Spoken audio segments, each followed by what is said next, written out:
event that you went to with Masters and Lake here. What was the big Wow. takeaway? What were the key points? Wow, every American and every Canadian that thinks politics is just wishy-washy or whatever needs to go to a Kari Lake or Blake Masters. Some of these, Ted Cruz was there last night. It was incredible. It was in Queen Creek, Arizona, which is the Phoenix area, and it was part of the Ted Cruz bus tour. You know, he's doing a bus around. Mm-hmm. Cruz is an Albertan, by the way. Calgary, man. I met him. I feel blessed. I was able to meet him, Mike. I shook hands with him, and I said he loved my Alberta USA hat. True story. And I said, hey, you're from Calgary, man. We all know he renounced his dual citizenship when he ran for president. But I looked at him, I said, you're still from Calgary. You can't take the Calgary area. And I'm from Montreal. And I do believe, right out of the gate, I do believe that Senator Ted Cruz is going to be if not the one of the leaders within the U.S. Senate to invite Alberta back to be a 51st state. It's already built into the founding fathers already built it into the Constitution.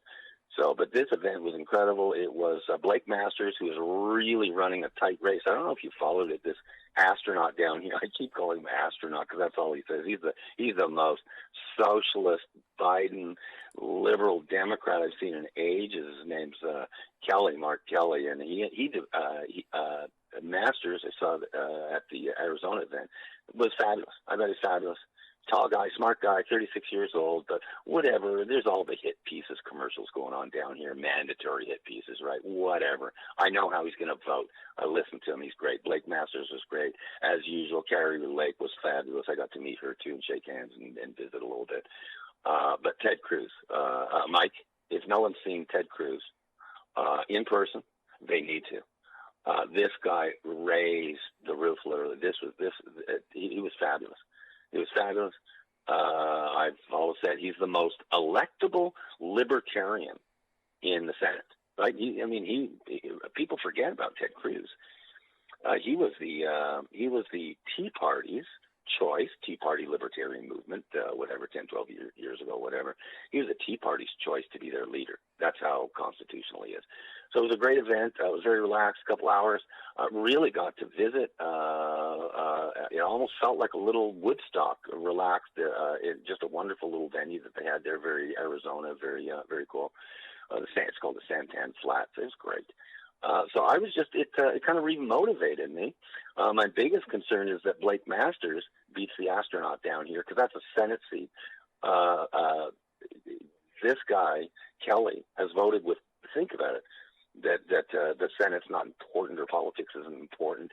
This Kelly has voted with Biden, was it 96% of the time, mandatory, including not pursuing the border wall and all that stuff. He's voted for all that stuff 96% of the time.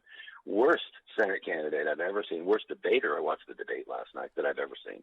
And Blake Masters at one point, I think, was down by 4 or 5 points, but it's either in a statistical tie or he'll jump. Masters will jump after the debate last night. I actually did a press release, quick analysis of that debate last night, which was Blake Masters against the astronaut, and Masters just whipped his butt. And then there was the mandatory token libertarian candidate up there too. But anyhow, big stuff going on down here. Lots of people in Arizona are just ready to go to the voting booth. And I sniff it up there too, Mike, with Alberta. I sniff it where people are fed up and want to do something about it. Maybe vote where they never have before. That's what I see. I still think it's going to be the next couple of years, the years of the women.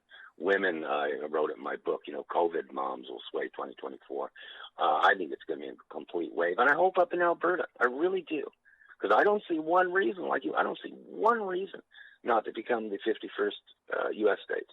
At the minute that it's the only option, like you say. It's not, they don't even think about independence or, Wexit kind of stuff. It won't work. The minute that Alberta becomes first U.S. state, what they don't realize is the United States will then be there to protect them, including protect them from oppressive Ottawa. Your gas will drop in half overnight. You'll be paid in U.S. funds. Pension guarantees. If you got a pension, fine. It'll be guaranteed by the U.S. It'll be in the form of Social Security. On and on and on. So Alberta needs to become the 51st state if no one got that message from me and Mikey Phillips in the last 14 episodes. Right, Mike? Let's talk about this thing with Hunter Biden. I've been looking at it this morning.